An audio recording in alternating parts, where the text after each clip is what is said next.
Hi, this is Dr. Kimberley Linert, and you're listening to Incredible Life Creator Podcast.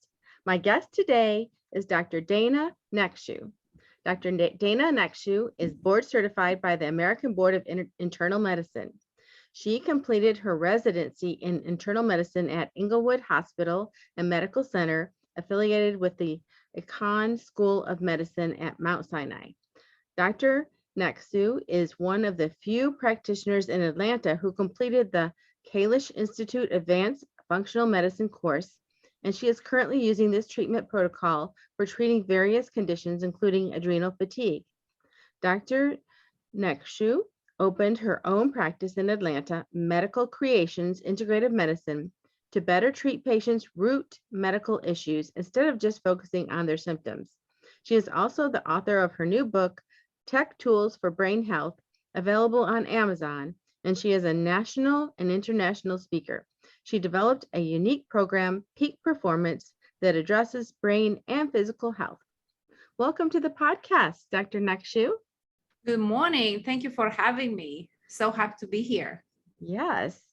So you've had such a journey. You went from, doing Western medicine into integrative medicine, into, adrenal fatigue and brain health. So why don't you tell us your story, how you started out and got to be doing what you're doing now? Well, it's a long story. It started in Transylvania many years ago. That's where I'm originally from. And it started with the regular conventional medicine. I went through all that training. I was happy. I was just, type A, adrenaline, good stuff in the hospital, healing people. Until a couple of years later, I noticed that I would see the same patients again and again. And I quickly realized I'm not doing something right here. I'm missing something, because these people would just come back with the same promise. It almost felt to me like I was just temporarily, putting a Band-Aid, sending them home, but not giving them enough tools in order for them to heal.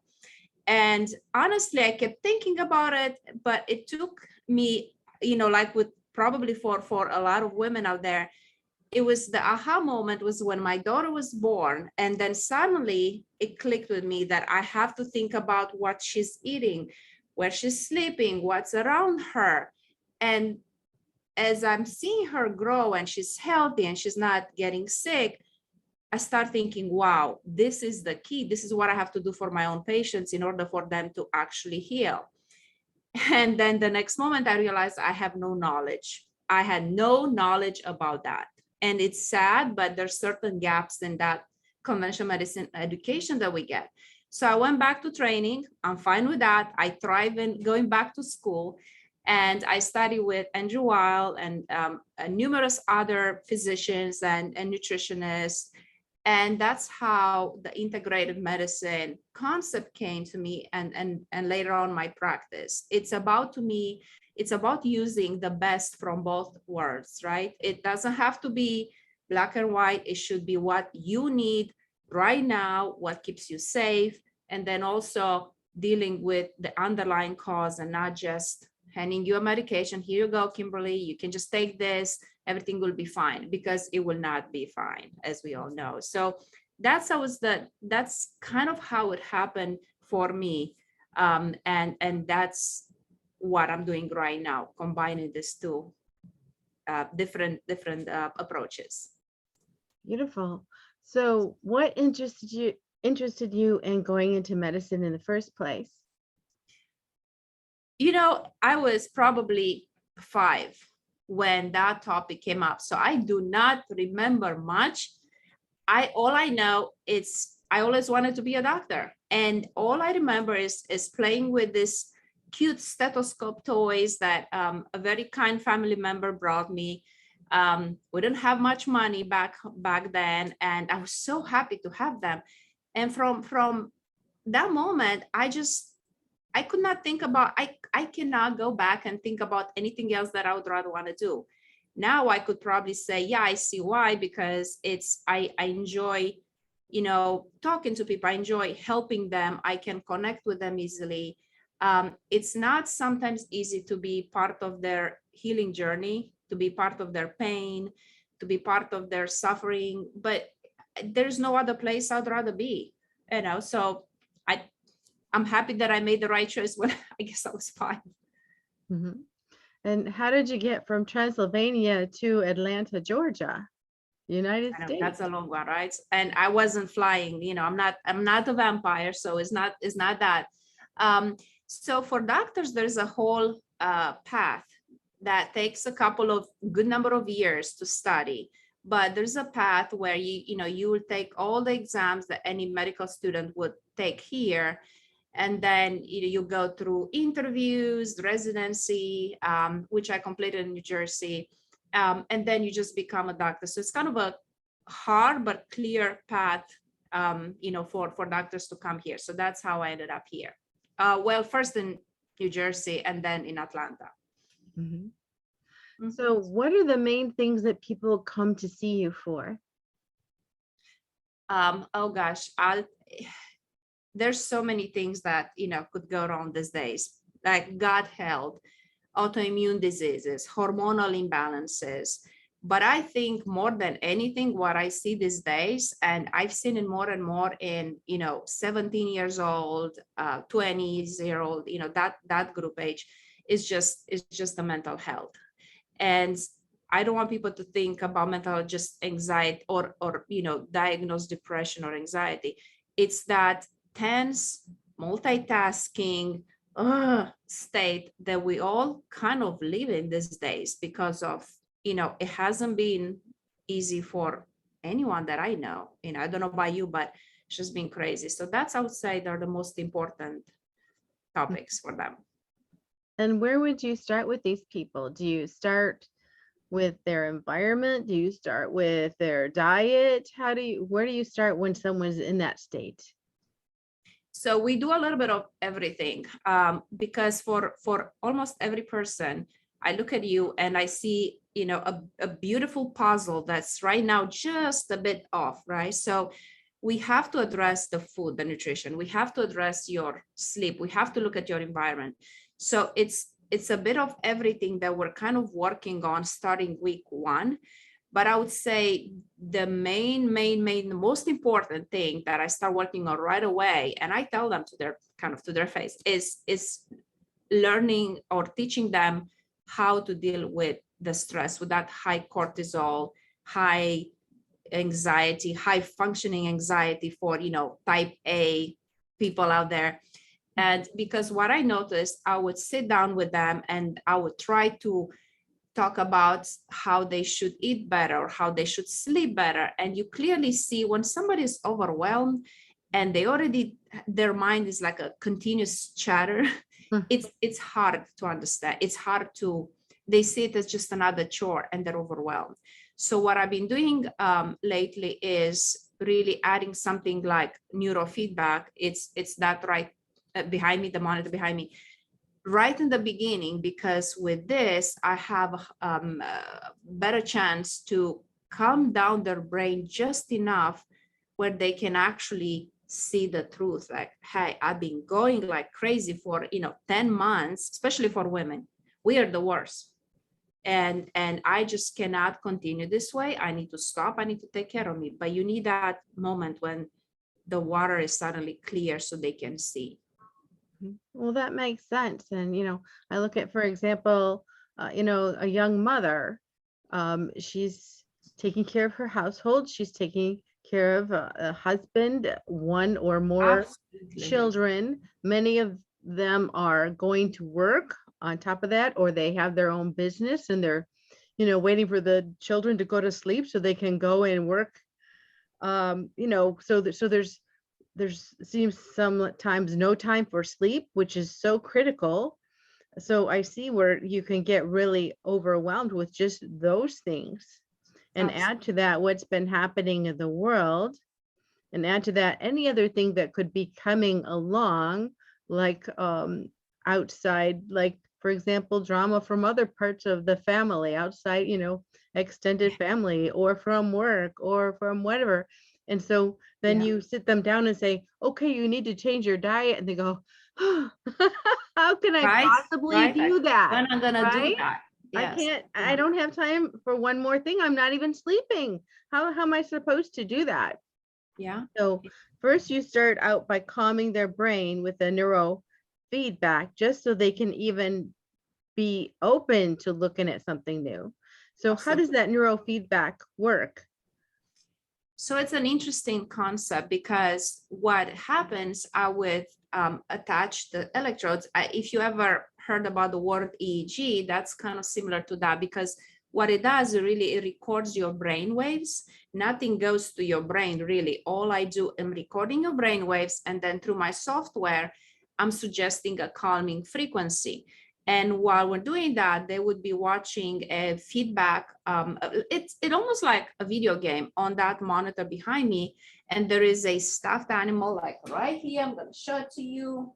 Meet Curious George. That will vibrate when their brain is really matching my calming frequency suggestion. So when that happens, is there's like a click in the software monitor, monkey, everything. And the image is now beautiful on the whole screen. The music is beautiful. So the brain gets that signal like, hey, you're doing something great. Try to stay on this path. So it's almost like retraining your brain. Like you'd go to the gym for your body. This is for your brain. So it's a pretty cool concept. Wonderful. So then when they come to the treatment, but then they go back out into the world, are you just teaching them to just try and keep that same feeling as they go out back to their home, back to their work? Well, this whole neurofeedback treatment, it's already teaching their brain, but on top of that, we do go over certain other methods, right? Like it could be something plain and simple, like a breathing technique. Dr. Andrew Weil loves this 4-7-8 breathing technique. Maybe, some people out there heard about it. And what I tell them, especially to women, hey, you can do that, while you wait in the carpool. You can do that while you're in a Zoom meeting and you listen to someone and you feel like, oh my gosh, I'm so tense, right? Because they won't know. So that's the easiest thing that anybody can do. And then there are other treatments as well. There may be a bit more complicated, like, a tapping session, acupressure points. So it's almost like a toolbox that I want them to have available in the future when they feel like that. Mhm. And when you're teaching them these type of things, I would expect, the neurofeedback to be a one-on-one thing because you have the equipment or whatever. Correct. But Yes. do you teach each patient individually, or do you have like videos to teach them, or do you have them in a group class? How do you teach them all these different tools? Yeah, actually both. So we start with a video class, and then because I want them to get the whole theory, why you should be doing it, and which are the different type of treatment. And then once they watch that, I will have a one-on-one with them and say, okay, out of all of those, what do you think you like? What do you think would be, better for you? Because as you know, nothing works for everybody, right? So I'll have someone say, there's no way I'll do the tapping. It sounds kind of weird, which, it's fine, but you can do a breathing exercise. So we go over everything that we learn, and I say, okay, let's pick one that whatever treatment you like, but I want you to be able to do this. And if you don't like it, I know you won't do it. So let's find something that works for you. Mhm. Yeah. And just talking about food now, there are so many diets out there. There's vegetarian, there's vegan, there's keto, there's paleo, there's Atkins, there's all these different things. So how do we choose which one is going to be best for our body?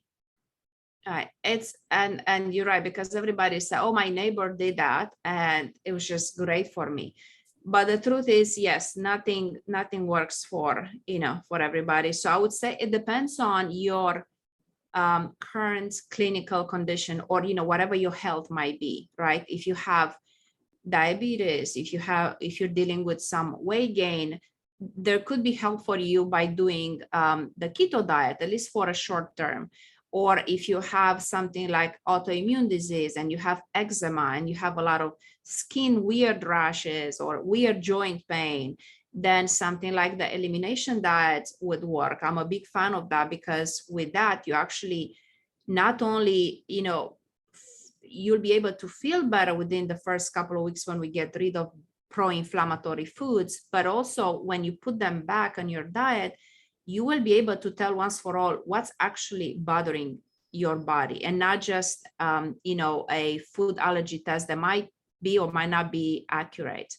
As a general rule, though, my intention for most of my patients is to, just because I'm thinking this would be more sustainable for them, right? So I'm kind of long-term, I would love for them to be on more of an anti-inflammatory diet, where it's about quality of food. It's about, avoiding the, big bad food groups out there, like, which would be the processed gluten, the corn, the soy, the dairy, the sugar, and maybe go with a healthier choice. So instead of having, just processed flour products, maybe you want to choose the whole grain, or maybe you go with, some of the ancient grains, right? And that would make your life easier. You won't feel like you're, constricted. You won't feel like, oh my gosh, what I'm going to eat for the rest of my life. So it's about quality of food. It's about moderation. That's another big one for me. If you really want to enjoy yourself and have a little bit of, I don't know, something that you really like, once a week, twice, it's fine. Again, after we healed your gut and we got you in a better shape.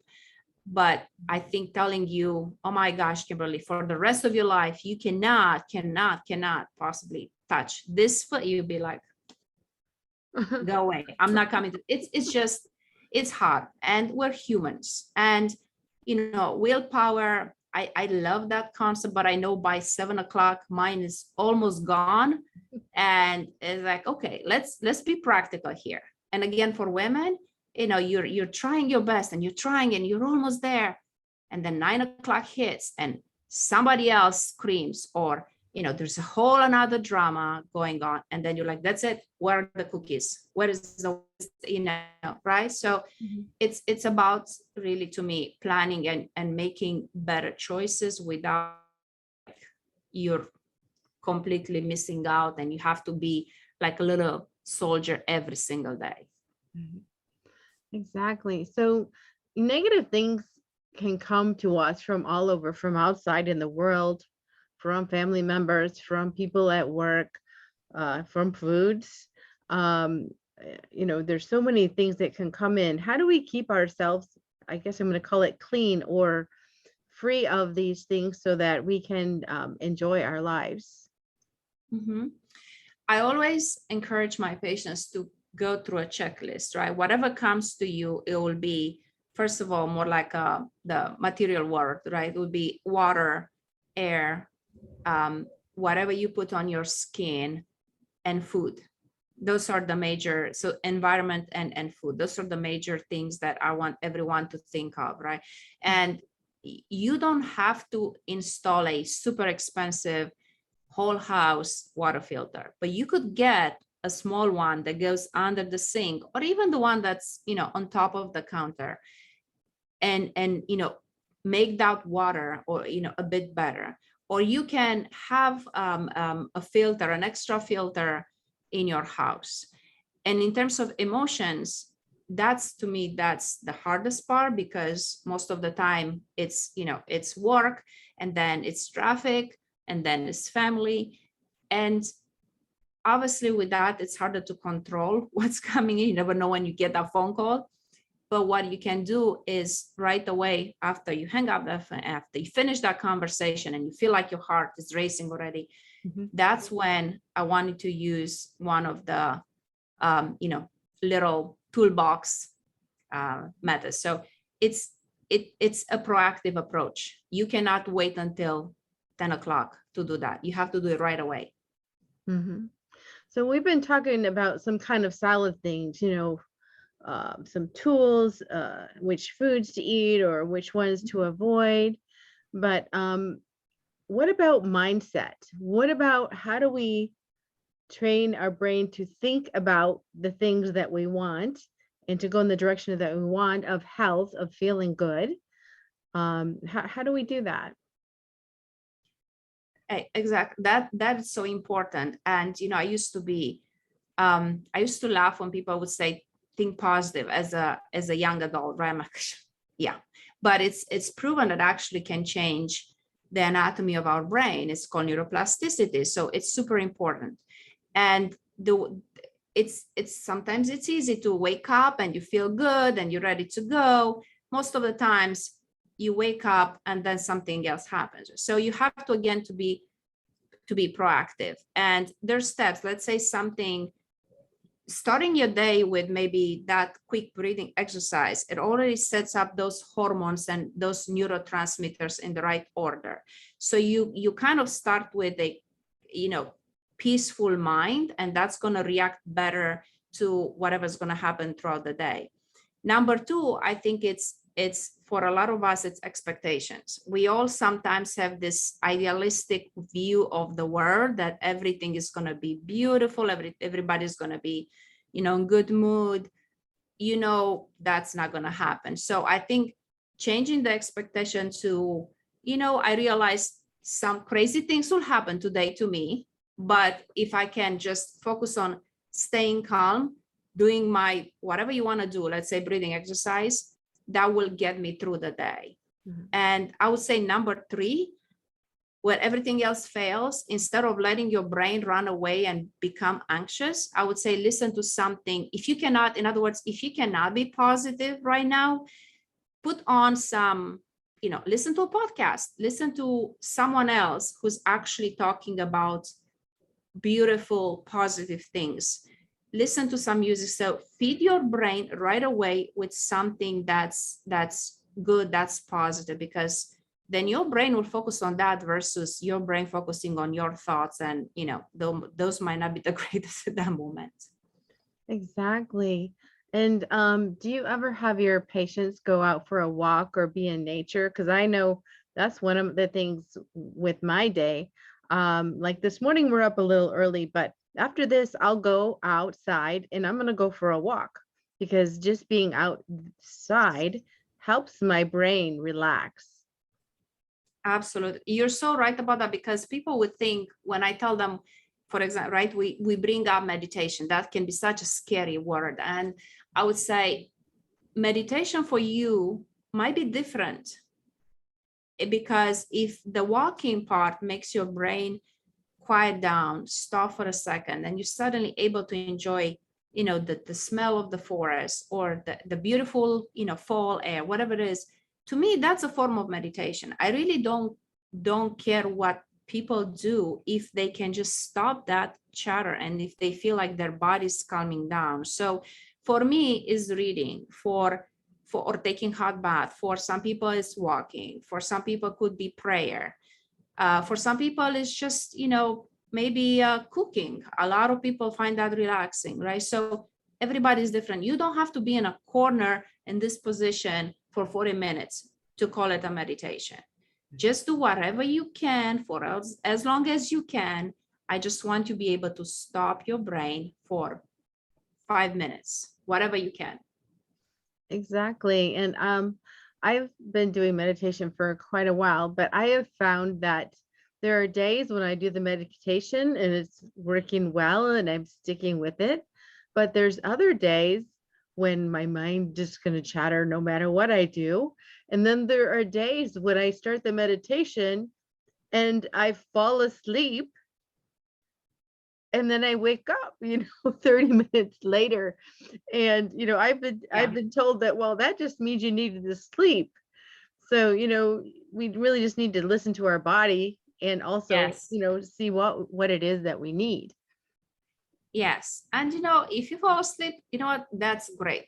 Power nap or just early evening bedtime never hurt anyone. Really, it's just absolutely fine. And yeah, I think that's probably what your brain did. I had about 1 or 2 patients who fell asleep in the chair while we're trying to do that, just because the moment I calmed down their brain, the brain was like, bye, see ya. I needed to sleep. Thanks God somebody thought about that. So, in the middle of the day, they're, falling asleep in the chair. So it's amazing, because they're just running on fumes. They're running on adrenaline and high cortisol. And the moment you shut that down, your body is like, Yeah, and I just a picture flashed in my mind from like years ago. So I used to have a vision therapy center, and so the some of the patients were children, and so their parents would bring them. They would be in the therapy center for about an hour with the therapist. And we had this one mom that she'd drop off her kid, she'd sit down in the waiting room, and as soon as she sat down, her head went up back against the wall, and she slept for the whole hour until her kid came back out. She was so exhausted from whatever she was Yes. doing. yes, yeah, I believe it. I've seen it. Yeah. Mhm. So Exactly. whatever you can, whenever you can, whatever works for your body, just do it, because yeah, we all need to, it's the pace that we're working right now or functioning or living, it's almost, I feel, inhumane. Nobody's meant to, and again, not that but I'm going back to women because I think it's harder for, there's just so much on their plate. Mhm. And we're not meant, we're not God, we're not some superhuman, we're just, yeah. Mhm. And then there's that thing about being resilient and sustainability. So, I'm sure other people have experienced this. You start some kind of program, whether it be exercise or changing your eating or even a new hobby. But then after a few months, everything goes back to where it was. How do we sustain that and stay resilient with all this going on? I think the problem that I see with that, or there are actually a few things that might be going on. Number one is because, let's say you're dealing with, I'm just making up, you're fatigued. There's some weight issues going on, so people would start maybe changing their diet a bit and trying to exercise, but without addressing everything else that it's in that puzzle, meaning, maybe your liver is overloaded and is not getting rid of extra hormones. Maybe your hormones are completely now imbalanced, right? So your thyroid is sluggish. Maybe your stress level is so high that keeps your cortisol up, and that will tell your body, oh my gosh, she's in some sort of fight. Do not spend any calorie. So it doesn't matter what you eat. You might be eating, salad all day long. Your body thinks that it should not let go of anything because it's supposed to keep you alive. So unless you actually go through all of those little things and hit it from different angles, it's not going to work. And then after a couple of months, people, well, I've been trying, I don't see results, I might as well just, they lose hope. Mhm. And that's the sad, or they think, well, maybe that's how it feels when you get old. I hear that a lot. Well, I'm 45 or I'm 55, whatever it is, and that's how it's gonna, be for me, which is not, absolutely not true. The other problem I would say is what you just discussed a few minutes ago about the sustainable part, right? If you gonna think that you're gonna stick with that extremely precise diet and you can do it for a couple of months, probably not. So if you plan, if you're more realistic and say, hey, I'm gonna, for the next 3 months, I'm gonna do the elimination diet, the keto, whatever you might need, right, at that point. And after that, once I had a chance to heal my body to some degree, after that, I'm gonna switch to something that's more sustainable. And or when it comes to exercise, instead of telling my brain I have to go to the gym and being there for 45 minutes or whatever time you think, how about I'll just do like I do because I like dancing. I have a Bali X on demand video where you can dance for 10 minutes, 20 minutes, 30 minutes, right? So there's no excuse for that. I might be tired, but you know what? I'm thinking 10 minutes of dancing, that's going to make me feel good. So I'll do that, right? But if I'm rigid and I think, no, it has to be gym, it has to be this and that, it's not going to happen. And guess what? Most people will eventually quit. Mhm. Make it your own. Make it like, have some compassion towards your life and your body and your brain. just give it, you will not treat. If somebody, a kid or an adult will come to you and say, hey, I really can do this, I really can go to, what do you think you'd say? Oh my gosh, you have to do it, otherwise you're just a bad human being. No, you'd say, hey, do your best, just keep on going, do your best, but keep on going. Yeah. And when you were talking about like going to the gym or the dancing, you have to follow what your body needs at the moment. Yes. So I've been doing CrossFit, which is a pretty intense type of exercise. And I've been working on getting my pull up, which is, when you pull up with the bar. Well, doing that so much in the last few weeks, I strained my bicep and my shoulder. And so what, I went and took care of that as far as, getting a massage or whatever to have them work on that. But also, for the last 2 days, I switched to yoga. So I'm doing the yoga. On Friday, I'll go back to the CrossFit again. But I think we have to listen to whatever it is our body needs and be gentle and not judge ourselves just because I can't go do the CrossFit. I could, but I'm going to strain it more, right? So I'm not going to be hard on myself because I'm not doing the CrossFit, but I'm going to do something. Yeah, absolutely. Yes. And then when you were talking about the dancing, so my background is in vision, brain, and movement. And so dancing is so critical for not only your emotional state, but it connects the body and the brain and integrates everything and just makes you more able in so many areas, including complex decision making. So do you want to talk about that? You want to talk about movement in the brain and the body? Yes, it's extremely important because every time you move your body, you move something, there is a chemical reaction, there's a physiological reaction. And most of the time, studies shown and just even talking to patients, most of the time people do feel better. In addition to obviously the great effect or the health benefits on the body, the brain, just the mere movement and changing the body position and straightening your shoulders and that sends different signals from the spine back to the brain because it's a continuous loop, and it makes it feel better. So it's extremely important because there's a huge connection between what happens up here, what happens up here with the eyes, and the whole what we call autonomic nervous system. Those are the kind of subconscious brain that's kind of running throughout the body. Absolutely. And the more diverse the movement is, the better. So what I tell my patient is again, don't think about only gym. Do yoga, do Pilates, do run with your kids, dance with your kids, stretch, all the above. Yes. Yeah, exactly. And I'm sure not everybody would agree with doing something like this because of what we're taught growing up. But I have one of those mini trampolines, and when my kids were little, the way my bedroom was set up, it was the closet, the bathroom, and then the bed. And so I took that mini trampoline and I would set it right next to the bed, and we'd start in the closet and we come running, jump on it, flip onto the bed.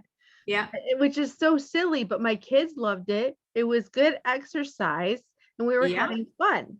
Absolutely. Yeah, it is. Yeah. So, yeah.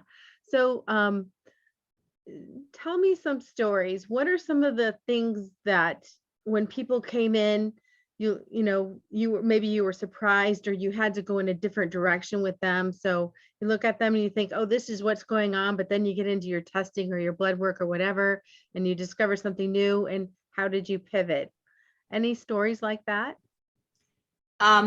Yes. I think though I'll tell you my favorite story though, because I just think it's beautiful and I think it impacted me greatly. So one day, walking in the emergency room, I'm supposed to, because I still do work in the hospital, and I'm supposed to admit this gentleman, and all I was told that he does have dementia. So I walk into the room, he's there with his wife, they really look great. He doesn't really look like someone with, dementia, with kind of that absent look. But as I started talking to them, I quickly realized that truly he wasn't mentally there. So she was doing most of the talking. So she's telling me, retired nurse, they're planning to have they married late, they're supposed to, live happily after and enjoy their retirement. They work hard until he started developing symptoms and, forgetfulness. And at this point, she tells me, I really don't think I can take care of him anymore. And I need to find a facility for him to go to. And at that point, she starts crying because, that's such a huge burden on people, obviously. And he immediately became upset. And I thought he was upset because he heard those words, I have to place him somewhere, I have to send him somewhere. And I was trying to keep him calm, or to calm him down. And then I realized he was actually pointing towards her and saying, that broken language that people with dementia have. He was saying, be with her, be with her. He was actually upset because he saw her crying. It wasn't about him, it was about her. So and that moment you realize, first of all, I was pissed because this was years ago and I did not know what else to do for this gentleman.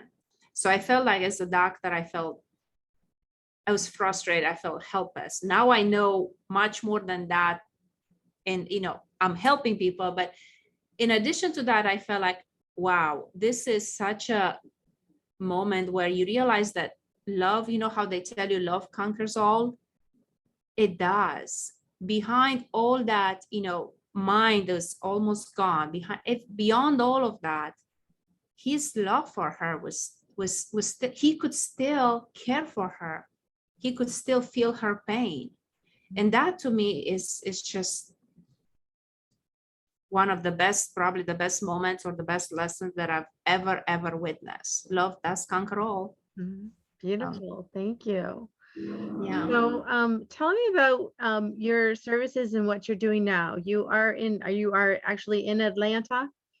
Yes, I'm in Sandy Springs, Atlanta, and I have your typical functional medicine practice. However, there's something a bit atypical about me, because I do have kind of a collection of what I call my biohacking tools, meaning in addition to the neurofeedback, I have 2 devices that are meant to help you with brain health and stress reduction.